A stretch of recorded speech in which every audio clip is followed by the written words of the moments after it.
Dear students, we are going to start chapter 6 lines and angles of class 9th NCERT. Before starting the exercise, it is necessary to define some basic terms related lines and angles. तो बच्चों सबसे पहले angle के बारे में हम जानें कि एंगल किसको कहते हैं।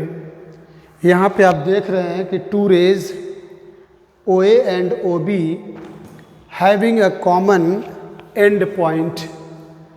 To rays having a common end point.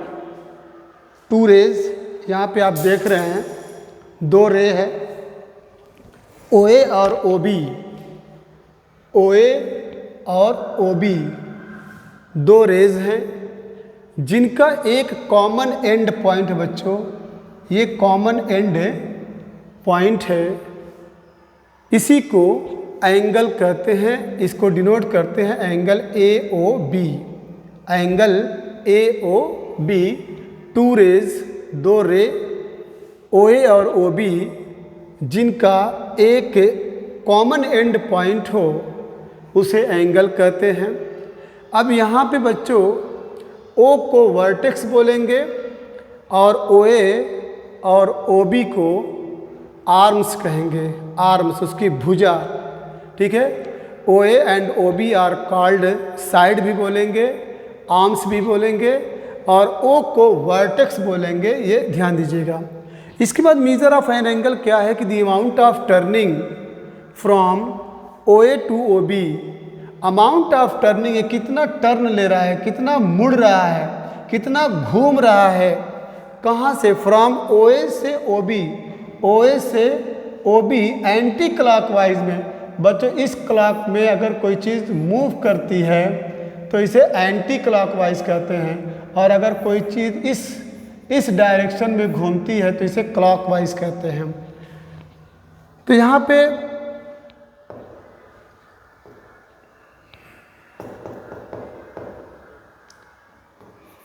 इस डायरेक्शन में है तो क्लॉकवाइज, और अगर इस डायरेक्शन में है तो एंटी क्लॉकवाइज। तो measure of an angle the amount of turning, कितनी मात्रा में, ठीक है, OA से OB में ये आपका आर्म्स कितना टर्न लिया है एंटी क्लॉकवाइज में, उसी को कहते हैं मेजर ऑफ एंगल AOB। इसको डिग्री में मेजर किया जाता है जिसका सिंबल ये होता है। उसके बाद कंप्लीट एंगल किसको कहते हैं? कंप्लीट एंगल इफ अ रे OA starting from its original position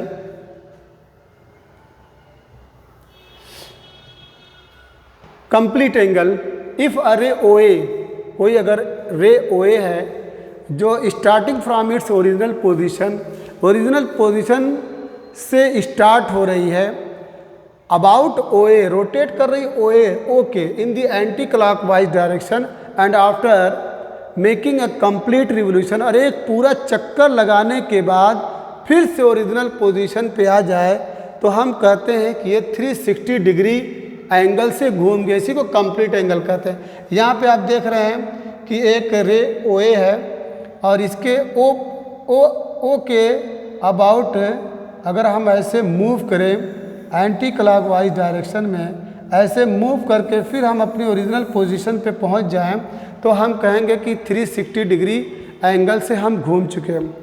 इसके बाद परपेंडिकुलर लाइन किसको कहते हैं बच्चों? Perpendicular line a straight line that makes the right angle with other line. एक स्ट्रेट लाइन जो दूसरे लाइन के साथ 90 डिग्री का एंगल बनाती है उसे परपेंडिकुलर लाइन कहते हैं। तो यहाँ पे आप देख रहे हैं, सपोज दैट अगर ये OA है और ये B है तो OA और OB यहाँ पे जितने एंगल जो एंगल बन रहा है वो 90 डिग्री का बन रहा है। वही राइटर बोल रहा है कि एक स्ट्रेट लाइन जो दूसरी लाइन के साथ 90 डिग्री का एंगल बनाती है उसे, उन दोनों लाइन को परपेंडिकुलर लाइन कहते हैं। दूसरे शब्दों में टू लाइन्स, दो लाइन देख रहे हैं, दो लाइन है, ठीक है, इंटरसेक्ट ईच अदर, अगर दोनों एक दूसरे को इंटरसेक्ट करें, काटें 90 डिग्री पे तो उसे परपेंडिकुलर लाइंस कहते हैं। अब बच्चों कुछ एंगल के बारे में जान लें कि काइंड्स ऑफ एंगल्स। तो यहाँ पे आप देख रहे हैं कि ये एक्यूट एंगल है। एक्यूट एंगल 0 डिग्री से बड़ा और 90 डिग्री से छोटा होता है। An acute angle is that angle which is less than 90 degree. Acute angle उसको कहते हैं जो 90 डिग्री से छोटा होता है बट ग्रेटर देन 0 डिग्री। 0 और 90 के बीच में जो भी एंगल मिलेगा, 0 और 90 के बीच में जो भी एंगल मिलेगा, जैसे 30 डिग्री, 45 डिग्री, 60 डिग्री, 75 डिग्री, ये इस टाइप का जो भी एंगल है वो एक्यूट एंगल है। राइट एंगल उसको कहते हैं जो यहाँ पे 90 डिग्री का फॉर्मेशन करता हो। 90 डिग्री एक जगह अगर 90 डिग्री बन रहा है तो that will be right angle. Obtuse angle उसको कहते हैं जो एंगल 90 से बड़ा हो और 180 से छोटा हो, 90 और 180 के बीच में हो। या obtuse angle is that angle which is less than 180 degree. Straight angle उसको कहते हैं, स्ट्रेट एंगल कि यहाँ पे 180 डिग्री का एंगल बन रहा है, 180 degree. Straight angle is that angle which is 180 degree. इसके बाद एक बच्चों और एंगल है रिफ्लेक्स एंगल। रिफ्लेक्स एंगल उसको कहते हैं जो 180 से ग्रेटर हो लेकिन 360 से स्मॉलर हो। 180 से बड़ा और 360 से छोटा, ये आपका रिफ्लेक्स एंगल कहेगा। अगर यहाँ पे यहाँ पे एक एंगल दिया सपोज दैट 30 डिग्री और कोई पूछे कि इसका रिफ्लेक्स एंगल क्या होगा, तो 360 में 30 डिग्री माइनस करेंगे 0, 330 degree will be it's reflex angle. इसके बाद बच्चों कॉम्प्लीमेंट्री एंगल किसको कहते हैं? सम ऑफ टू एंगल्स से सम ऑफ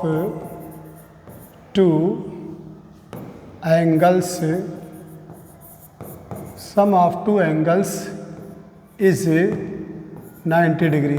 अगर दो एंगल का सम 90 डिग्री है, angle A plus angle B is equal to 90 degree, तो हम इसे कॉम्प्लीमेंट्री एंगल कहते हैं। Two angles whose sum is 180 degree उसको सप्लीमेंट्री एंगल कहते हैं।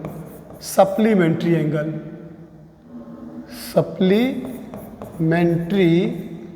सप्लीमेंट्री एंगल उसको कहते हैं कि sum of two angles is 180 degree. Angle A plus angle B is equal to 180 degree. दो एंगल का सम अगर 180 डिग्री है तो उसे सप्लीमेंट्री एंगल कहेंगे। अब बच्चों एडजेसेंट एंगल किसको कहते हैं? देखिए ये दोनों एडजेसेंट एंगल है। एडजेसेंट एंगल उसको कहते हैं कि जिसमें BD जो है एक कॉमन है। आप देख रही है BD क्या है? कॉमन है। Adjacent angle, adjacent angles, two angles are adjacent. दो एंगल ये दोनों एंगल एडजेसेंट कहलाएंगे if they have a common vertex. अगर इनका एक कॉमन वर्टेक्स, यहाँ पे देखिए ये कॉमन वर्टेक्स है। If they have common vertex, a common arm, एक कॉमन वर्टेक्स हो और एक कॉमन आर्म हो। ये BD जो है BC में भी आ रहा है और AB में भी आ रहा है। मतलब जब हम एंगल ABC ले रहे हैं, BCD ले रहे हैं तो BD भी आ रहा है, और जब हम एंगल ABD ले रहे हैं तो उसमें भी BD आ रहा है। तो two angles are adjacent angle. दो एंगल को हम एडजेसेंट एंगल कब कहेंगे? जब जो है उनका एक कॉमन वर्टेक्स हो और उसके बाद एक कॉमन आर्म हो। क्लियर है? ये हो गया। अब इसके बाद लीनियर पेयर किसको कहेंगे बच्चों? ये देखिए आपका यहाँ पे एक एंगल मान लीजिए 1 है और ये एंगल आपका 2 है, तो एंगल 1 और एंगल 2 ठीक है आर कॉल्ड लीनियर पेयर। और angle 1 plus angle 2 equal 180 degree होता है लीनियर पेयर। अभी इसको हम प्रूव करेंगे कि कैसे angle 1 plus angle 2 is equal to 180 degree होता है। इसके बाद है vertically opposite angle. Vertically opposite angle किसको कहेंगे? यहाँ पे आप देख रहे हैं एक एंगल AOD है, एक एंगल AOD, मान लीजिए इसका नाम हम 1 दे रहे हैं, तो एंगल AOD और इसका नाम सपोज दैट 2 दे रहे हैं, तो एंगल 1 और angle 2 is called vertically opposite angle. And angle 3 and angle 4 ठीक है are also called vertically opposite angle. याद रखिएगा ये एंगल इस एंगल के इक्वल है जिसको वर्टिकली अपोजिट एंगल कहते हैं, और ये एंगल इस एंगल के इक्वल होता है, इसको भी वर्टिकली अपोजिट एंगल्स कहते हैं। अब इसके बाद हम प्रूव करेंगे कि कैसे, क्या नाम है, angle 1 plus angle 2 is equal to 180 degree होता है। क्लियर?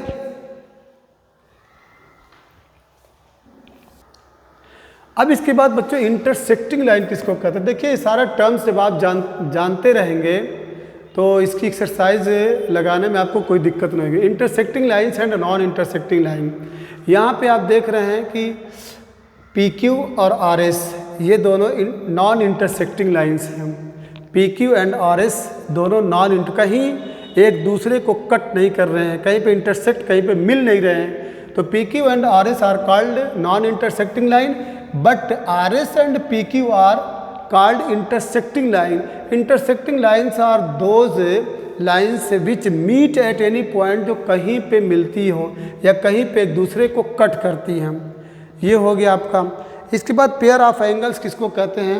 और ये दोनों लाइन पैरेलल्स हैं। पैरेलल लाइंस की डिफिनीशन आपको मालूम है, parallel lines are those lines which never meet at any point, या हुज हाइट बिटवीन देम या हुज विड्थ बिटवीन देम, ठीक है, रिमेन कांस्टेंट, हर जगह कांस्टेंट होती है। पेयर ऑफ एंगल्स में देखिए, पेयर ऑफ एंगल्स में यहाँ पे ये एंगल मान लीजिए 1 है, ये एंगल मान लीजिए 1 है और ये एंगल 2 है। तो angle 1 and angle 2, angle 1 and angle 2 are called pair of angles. इसी को लीनियर पेयर ऑफ एंगल्स भी कहते हैं। कन्फर्म? और ये angle 1 plus angle 2 must be 180 degree होता है। क्लियर? अच्छा, ये हो गया। उसके बाद है बच्चों ये थ्योरम वेरी वेरी इंपॉर्टेंट है, 6.1, if a ray stands on a line then the sum of two adjacent angle so formed is 180 degree. इसे प्रूव करना ज़रूरी है। इफ़ अरे स्टैंड्स ऑन ए लाइन, अगर कोई रे एक लाइन पे स्टैंड कर रही है, ठीक है, तो sum of two adjacent angles so formed is 180 degree. चलिए, हाँ dear students, today we are going to prove a very important theorem. If a ray stands on a line then the sum of two adjacent angles so formed is 180 degree.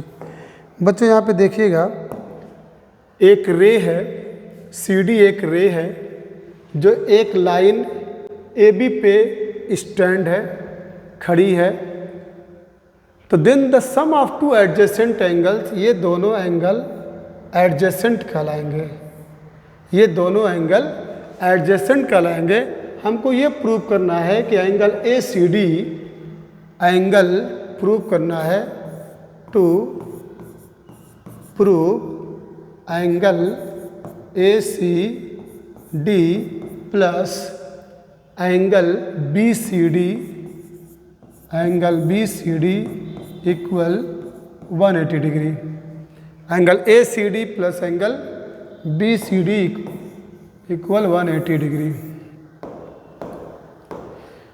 To prove angle ACD plus angle BCD is equal to 180। ये बहुत important है बच्चों।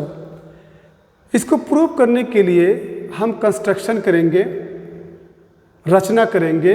Draw a perpendicular line, draw a perpendicular line.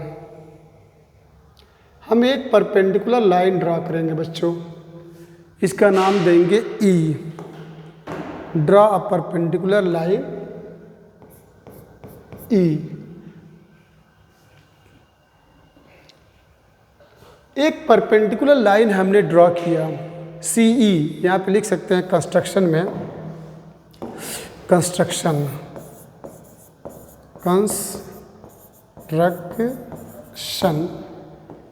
Draw CE, ये perpendicular का symbol है। Draw CE perpendicular to AB। अब angle ACD अब proof यहाँ से हो रहा बच्चों, एंगल ए सी डी। अब एंगल ए सी आपका 90 डिग्री कन्फर्म है। अब बच्चों ये आपका 90 डिग्री है, 90 डिग्री, ये भी आपका क्या है 90 डिग्री।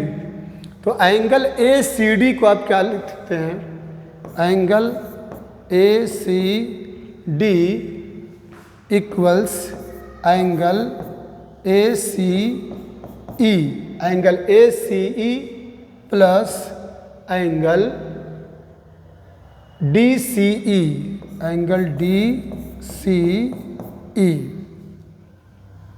एक नंबर दे दीजिए।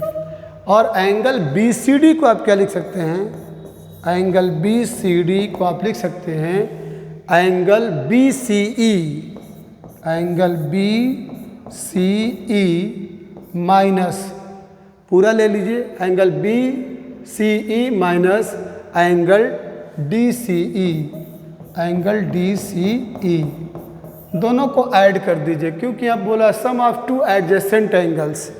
तो angle A C D plus angle B C D equal angle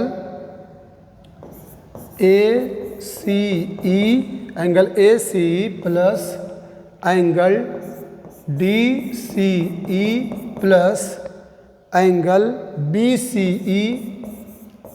C E minus angle D C ई। अब बच्चों यहाँ पे देखिए कोई किसी से कट रहा है, एंगल डी सी निगेटिव है, एंगल डी सी पॉजिटिव है। अब बताइए एंगल ए सी ई आपका क्या है 90 डिग्री और angle B C E is also 90 degree, तो 90 डिग्री 180 डिग्री। तो याद रखिएगा इसी को लीनियर पेयर एक्सियम भी बोलते हैं कि सम अगर एक लाइन है उस लाइन पे अगर कोई एक आपका रे स्टैंड कर रहा है, यहाँ पे है ना इफ अ रे स्टैंड्स, उस पे एक रे स्टैंड है तो sum of two adjacent angle will be 180 degree. अब इससे ये कन्फर्म हो गया कि अगर एक लाइन पे कितने भी एंगल बनेंगे सबका सम 180 डिग्री होगा। क्लियर? इस थ्योरम को बच्चों याद रखिएगा, ये थ्योरम वेरी वेरी इंपॉर्टेंट है। इसी पे आपके जितने न्यूमेरिकल्स प्रॉब्लम है सॉल्व किए जाएंगे। अब इसके बाद एक दूसरी थ्योरम है vertically opposite angles. Theorem second है बच्चों, if two lines intersect each other, अगर दो लाइन एक दूसरे को इंटरसेक्ट करें then the vertically opposite angles are equal, तो वर्टिकली अपोजिट एंगल्स आपस में बराबर होंगे। याद रखिएगा यहाँ पे मान लीजिए सपोज दैट एक यहाँ पे जहाँ पे इंटरसेक्ट कर रहा है ये पॉइंट ओ है,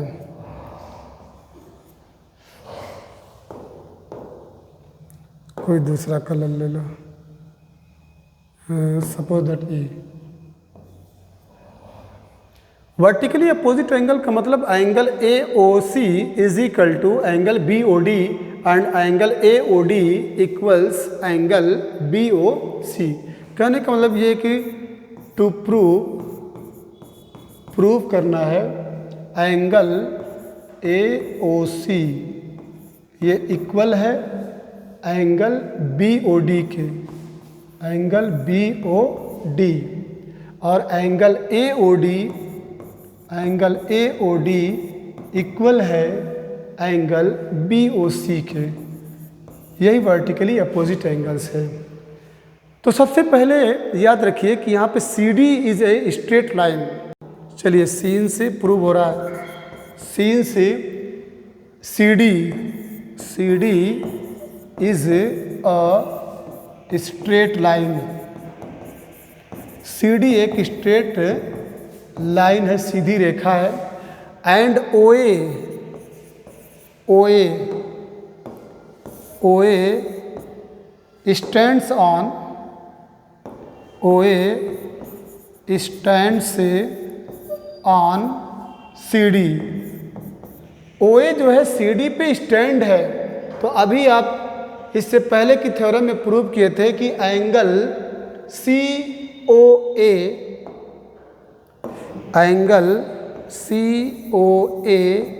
प्लस एंगल DOA ये इक्वल है 180 डिग्री। आगे लिख दीजिएगा लीनियर पेयर, क्या लिखेंगे?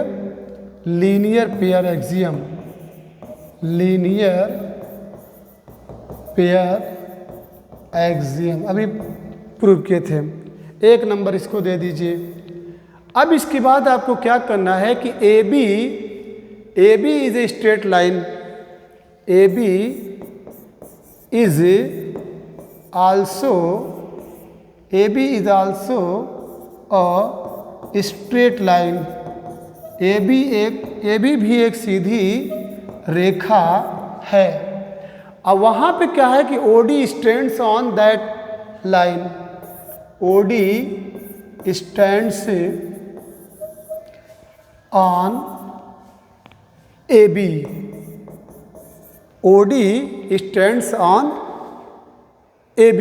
तो इसमें भी क्या होगा कि sum of these two angles is 180 degree according to linear pair. तो आगे लिखेंगे आप implies that angle AOD plus angle BOD equals 180 degree. 2 number दे दीजिए। अब यहाँ पे फ्रॉम 1 एंड सेकंड आप देख रहे हैं कि RHS में 180 डिग्री है, तो LHS को आप इक्वल कर दीजिए। चलिए फ्रॉम 1 एंड 2 या second, from first and second जब RHS इक्वल है 180 डिग्री यहाँ भी है, 180 डिग्री यहाँ भी है, तो angle COA plus angle DOA ये इक्वल हो जाएगा angle AOD plus angle BOD के। ध्यान दीजिए, please pay attention. Angle COA यहाँ पे DOA और यहाँ पर भी DOA है, ऑर्डर खाली चेंज है। आप AOD को DOA लिख सकते हैं क्योंकि बीच में OR है, तो ये दोनों कैंसिल हो जाएगा।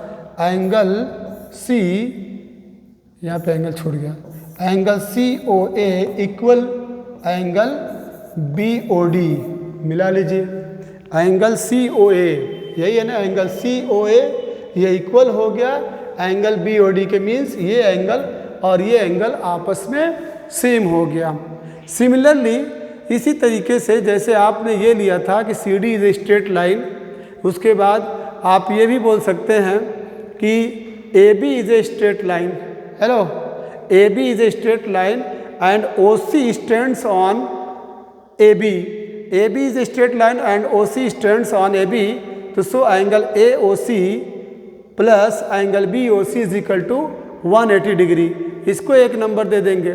फिर उसके बाद जैसे आपने इसको कहा उसी तरह से उसका वाला ले लीजिए, तो क्या हो जाएगा कि angle AOD is equal to angle BOC, means vertically opposite angles must be equal. हाँ बच्चों, सिमिलरली आप प्रूव कर दीजिए कि सिमिलरली में आप AB is a straight line, AB is a straight line and OD stands on it, तो angle AOD plus angle BOD equals 180 degree. ये किसके लिए? Since AB is a straight line और OD stands on this line, तो angle AOD plus angle BOD equal to 180 degree. 1 number दे दीजिए। Similarly CD is a straight line, तो angle BOD plus angle BOC is equal to 180 degree. 2 number दे दीजिए। ये बोलेंगे since AB is a straight line and OD stands on it, उसका तो sum of adjacent angles ले लेंगे। उसी तरह से CD is a straight line and OB stands on it, तो angle B O D plus angle B O C equal to 180 degree. अब from 1 and second, from 1 and 2, तो angle A O D plus angle B O D, angle B O D equals angle B O D plus angle B O C. अब यहाँ पे जो cancel हो रहा है, cancel कर दे, बी ओ डी कैंसिल, तो मिला क्या, angle A O D equal angle B O C, angle B O C. ये बच्चों प्रूव हो गया कि जब vertically opposite angles are equal, कब, जब दो लाइंस एक दूसरे को किसी पॉइंट पे इंटरसेक्ट कर रहे। ये थ्योरम याद रखिएगा ताकि न्यूमेरिकल लगाने में आपको कोई दिक्कत ना हो।